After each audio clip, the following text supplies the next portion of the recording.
What's going on, everybody? Welcome back to the channel. So, what I'm kind of going to go over right now is kind of first thoughts on season 2 right now. First 24 hours, as you can tell. Played it through pretty much 23 hours now. Um, been on this probably way too much. Oh my gosh. Um, so let's go over what I was able to accomplish. 24 hours, what I think of most things up until this point. Try not to make this video too long, so let's go ahead and dive into. So to start, let's go ahead and start. Let's go ahead and do what I started. Y'all know I've got the boy pulled up. Y'all see it right here. Level 27 Faramir. Okay? Respect level 11, and this is my equipment setup. So I was able to get this really nice Elven Dirk Season 1. Y'all probably heard me talking about this one. Got the Scout's Mail, 3 allied units, chance of avoiding instance first damage. High might, high speed, really high might right here, every 2 rounds. Damage 15 plus 1%. Might focus, army HP, that's a pretty solid one. But y'all know I'll start with the boy. Had to do it to him.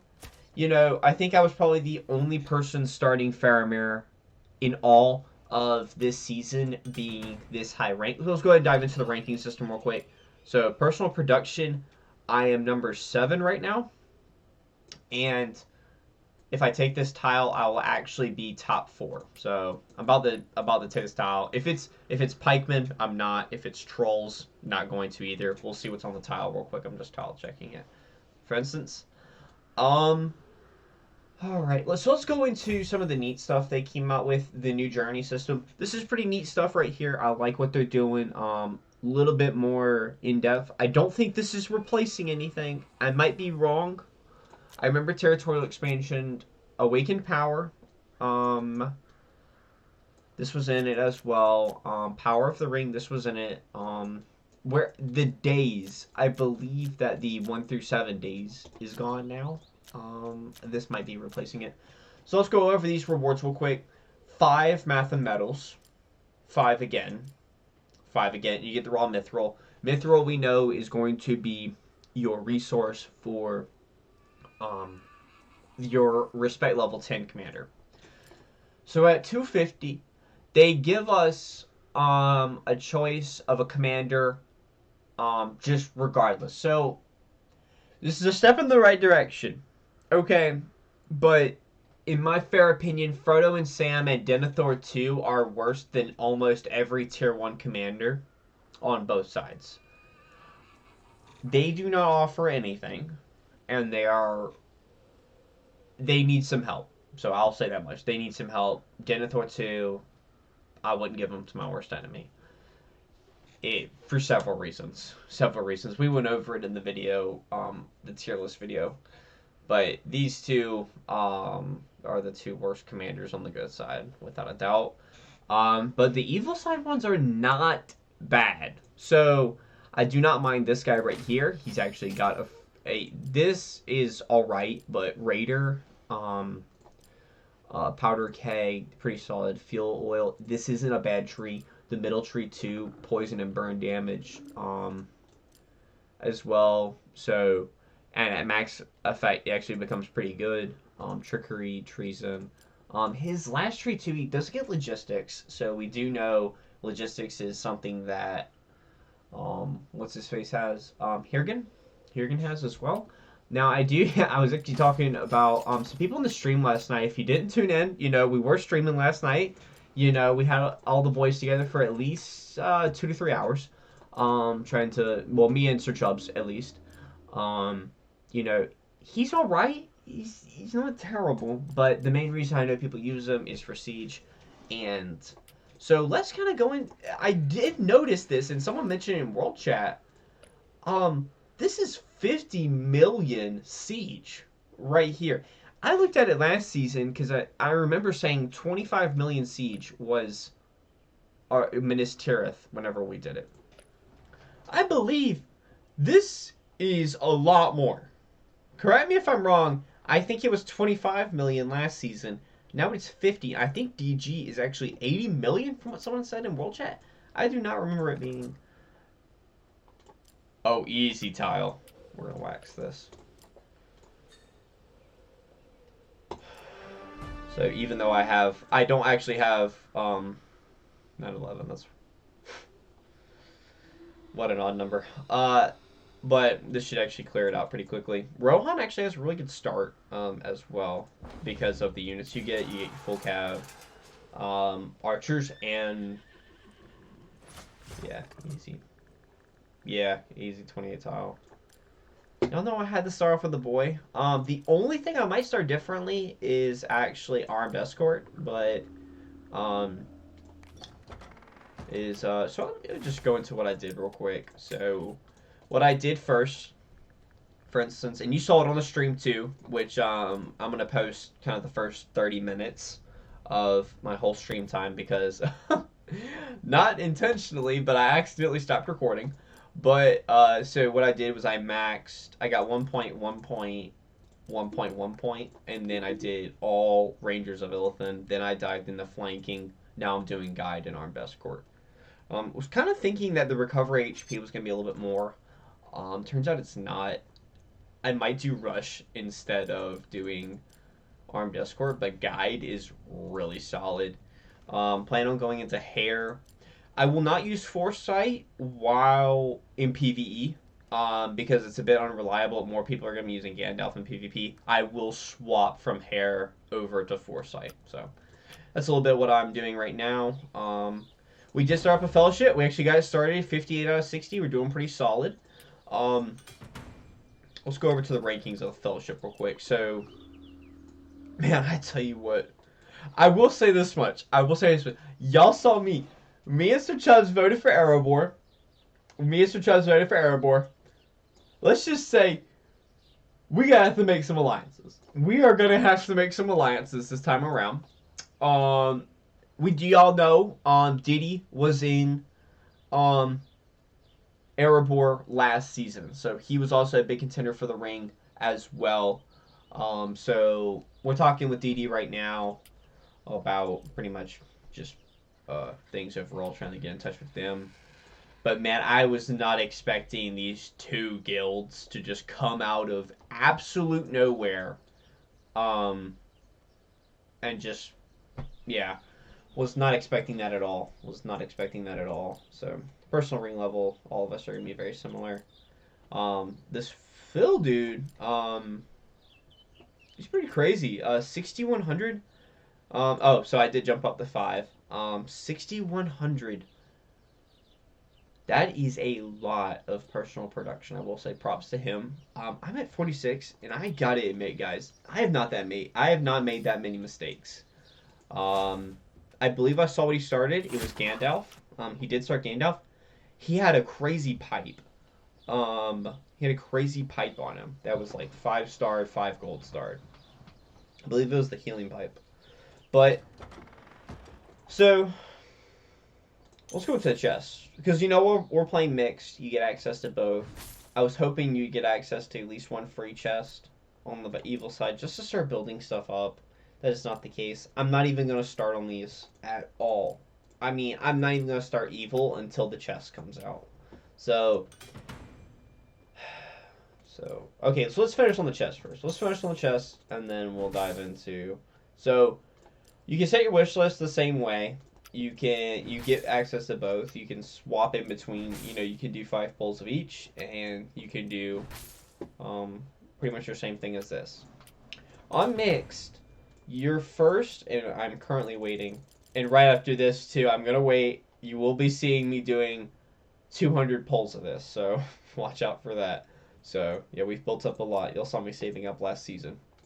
So, the season changes. So, we currently have 1 chest. So, y'all know how we had the Eamor... Yeah, I know everyone hates me for butchering names, but they had an Eamor, chest. Arwen, Legolas, all those are gone. Yeah, I don't really want to get into how disappointed I am with that because I do think that reduces people's progression. Because, I gotta admit, whenever I go over to my recruit commanders, because I was betting on having that chest again. To be honest, I was completely betting on it.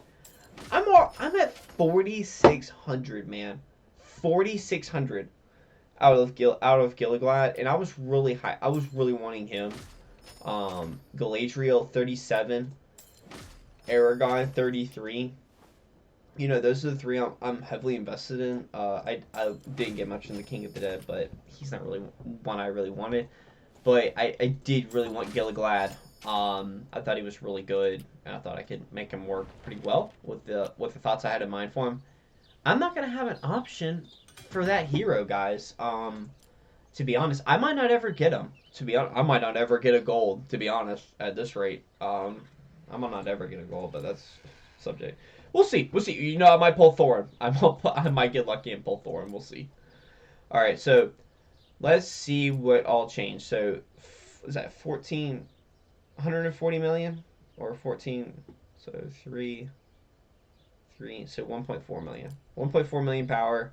16 fellowships reached. 18,000 mobs. I'm actually hoping for the mobs level to change once they hit 20. Definitely gonna be some good stuff. I hope they keep changing it because y'all know we got up to, I believe, 40. So they updated 30, 35, 40. If I'm right? Yeah. That sounds right. Or it's 35. Yeah, I think so. Well, I get my things messed up a little bit. But where's the next chest? So, exotic treasures. Limited Matham chest available from exotic treasures. I have no idea what this means. So I don't even know remotely what this means. So I couldn't take a guess. Now, I do have a good idea that this one from Dark Curse is going to be the evil side commanders. So, actually, wrong thing to look at. Let's go over and just take a look at them.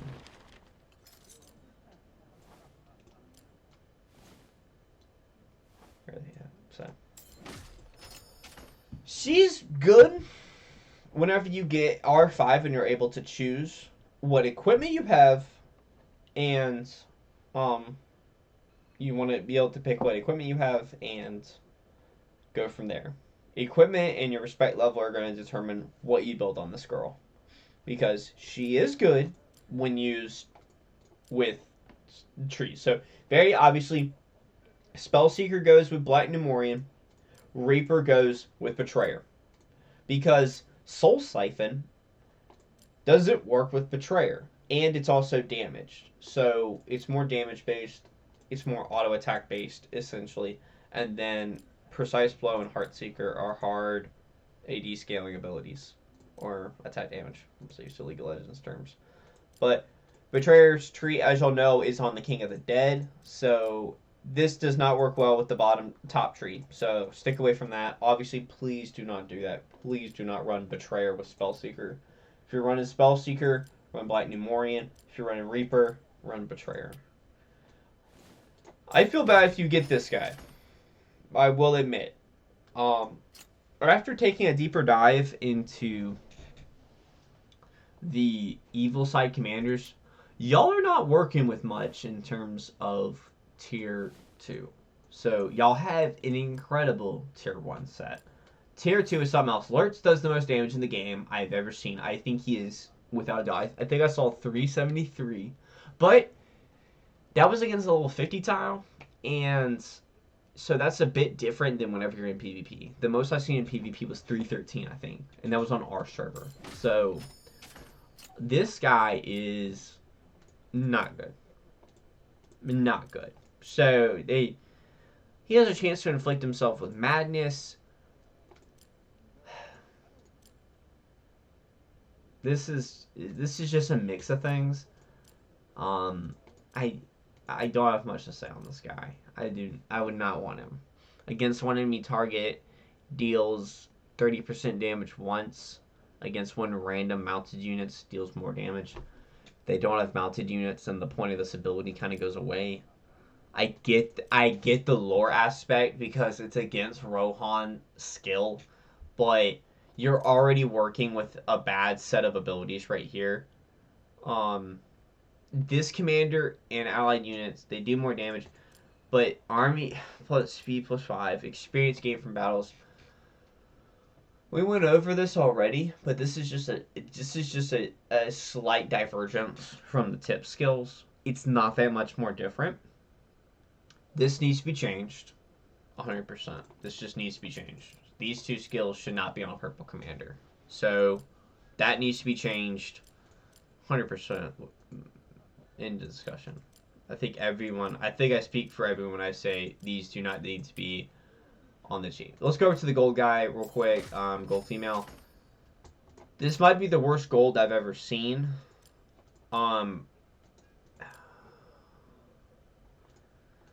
So this set right here is good. So I like Watcher. Watcher's good. Lightning Morian is on nearly everyone, so it doesn't make her unique. So my problem is that while Black Numorian is good, there's other commanders that have it. So Azog has Black Numenorian. Now you can argue scaling. Sure, she has a high focus scaling. But Queen of Gondor is damage received -1%. Allied men and evil men. This is geared towards. I'm on mix, so but I do speak for everyone when I say if you're on roleplay and you get this chick, you're suffering because you can't use her to max efficiency, and she has a chance of stunning herself. I don't know if that's every round. Now it says skill up at the top, so I don't know if that's one time being stunned. I don't know if that's every round. Boone is so RNG. Queen of Hatred. So, allied and enemy men, damage received plus, but whenever you get to the max level effect, it affects evil men. So, if you have evil men, you don't work well. So she would work best with orcs, but then Queen of Gondor doesn't. I don't get what the point of her was. Sure, her extra shields are good. I like Master of Mischief. This is good. It inflicts madness. Even if you do not. So the best way to use her would be to do Watcher, to do Black Numenorian, and go 1 point into 2 points into Queen of Hatred and get Master of Mischief, because this is not a percentage skill. So, and then go into Plague as well, because then you can't recover HP for 2 turns. So her final tree is good. Don't max it though. So you're forced to do Watcher and Black Numenorian. Queen of Gondor is alright if you're on mixed.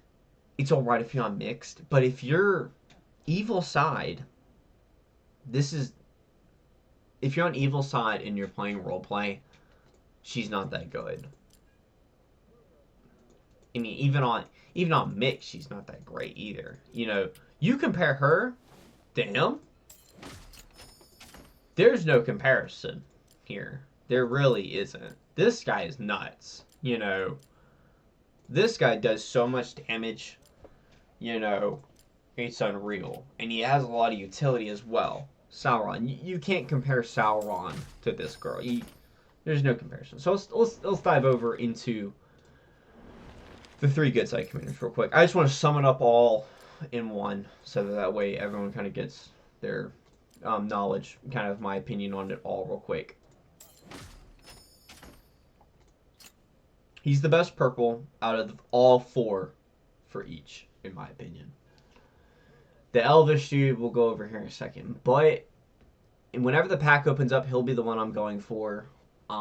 So, man, him and Theoden, you know, I would say most people are also going to say Theoden's probably better. But they go after the same thing. So Theoden and him are going to be competing for Horsemaster, essentially. No pun intended.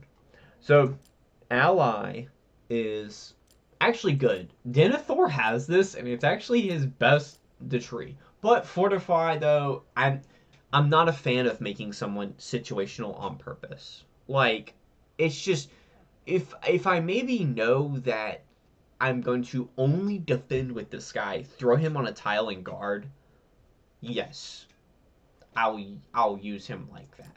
But I'm not going to situationally build someone to that. The Fair. This is good because exactly what Ranges of Ilthon is from Faramir, which I love. Against one enemy target deals 24% physical damage. Next round, all allied units gain initiative. Great stuff. Battle experience plus 5%.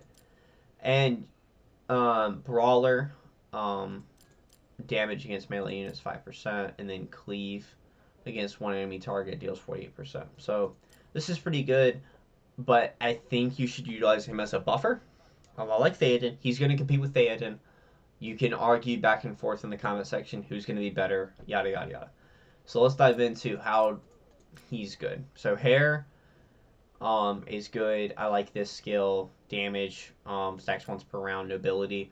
This is going to be good. So let's dive into the last trait because this is what makes him unique. Prince of Dolamarth. So mounted units, speed +1. Gain, stun, and madness immune. This is crazy good. So the Renowned goes off on a 1 round cooldown.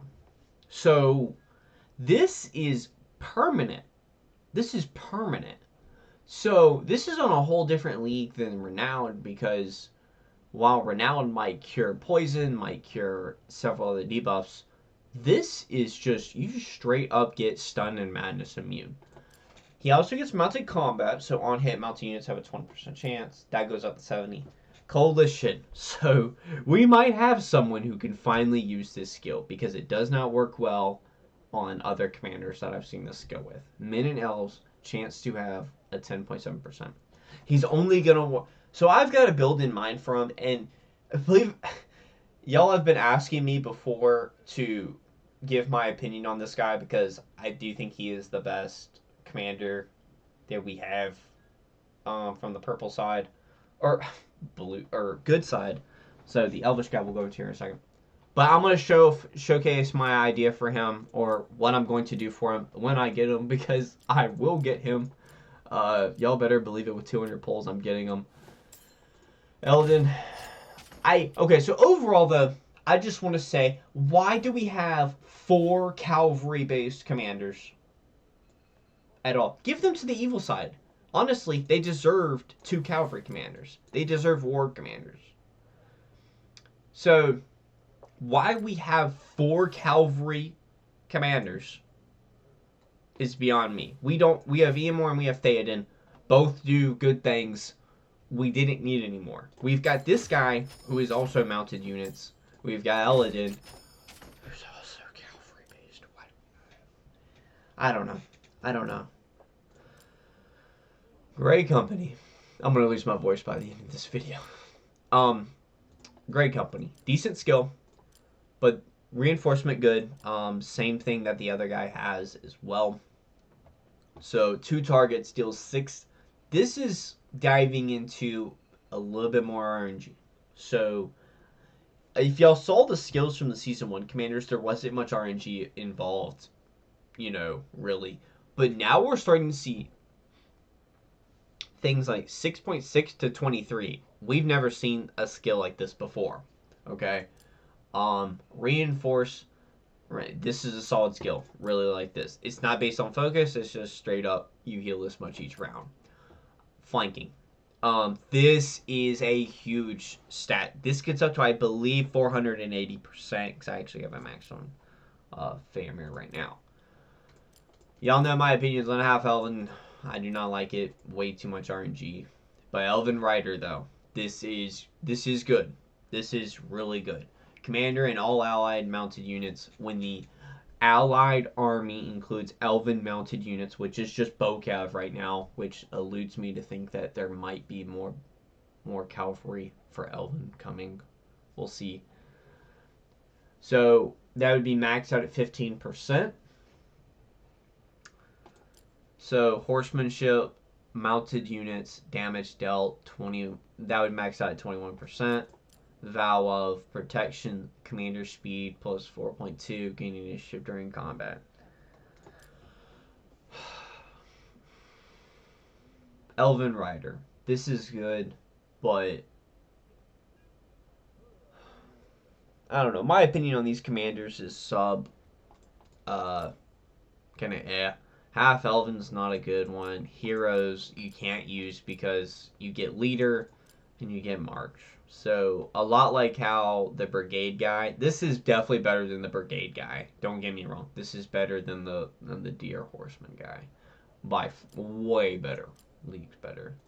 Because while these are RNG, and he does get coalition, but you have to go into half elven, and half elven is straight RNG. So elven rider's good, horsemanship's good, Grey Company is solid. I like these two, but it's almost like you're trying to be a mix of Theoden, mix of EMR. You know, so I'm not a huge fan of them.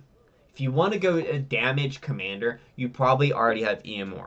Okay? You probably already have him. So that's my opinion on him. Let's go into Thorin. Thorin's solid. I like him a lot. He's got solid skills. You could sit here and say that he's competing not with Dane Ironfoot, even though they're both dwarves. They're not competing with each other.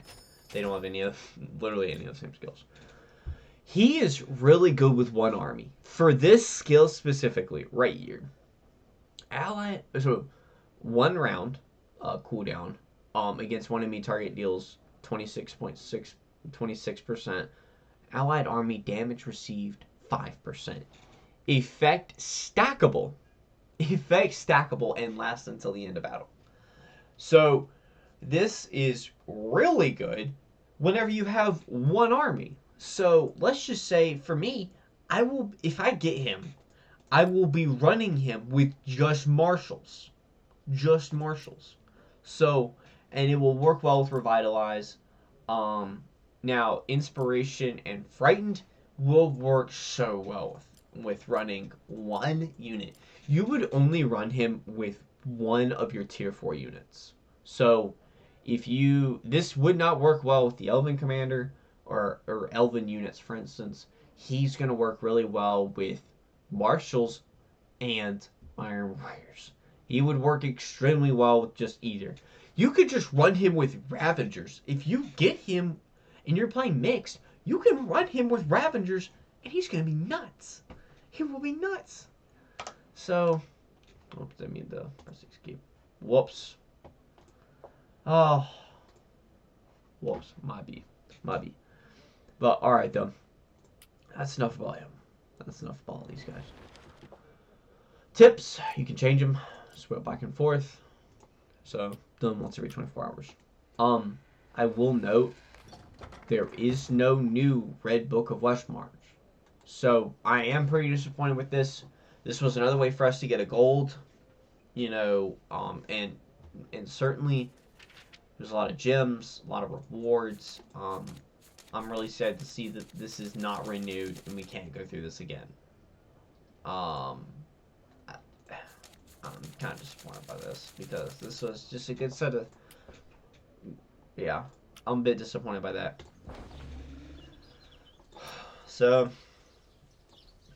overall though, that's, you know, I will say this season just you know, it's going to come down to Linden versus Erebor, straight up 1v1. Me and all the other small factions are just going to be watching from the sideline either while our lands are burning or something else is going on. But, we will see, you know, that's pretty much it. I don't have enough to go for another tile. So, that's a good point on that one. Trying to think of anything else I need to cover. I won't know much about the extra weapons. You'll know I'll be doing a video on that as soon as that comes out. I know I talked probably way too long on the commanders. But season pass. Really good stuff. I like what they did with this. Love this stuff. They made it to where you now get, I haven't used any of them yet. Hold on to them, guys. Hold on to these. Don't start burning these for no reason, because these are something you might not get for a while. You get to choose what you want from any tier 4. So use them whenever you need to get someone either to respect 5, respect 4, 3, whatever you need. Don't just burn these willy-nilly. I'm being quite serious when I say that. Because you are not going to get something quite like this for a while. You might not see this in the season pass again because it's so good. Because you just get to pick you just get to pick whatever you want. So that's honestly really overpowered. But yeah, that was pretty much it though. Trying to think of anything else. I can't think if the lands changed in power or not off the top of my head. I noticed them being very similar in power strength to season 1, but given I had a lot going for me in this season with say I followed my exact tips video and pretty much my own advice, and I did get myself to being now back down the 7 goes off. But yeah, you go back and up and forth so fast. But anything else? I saw most people starting with Gandalf. That was definitely it.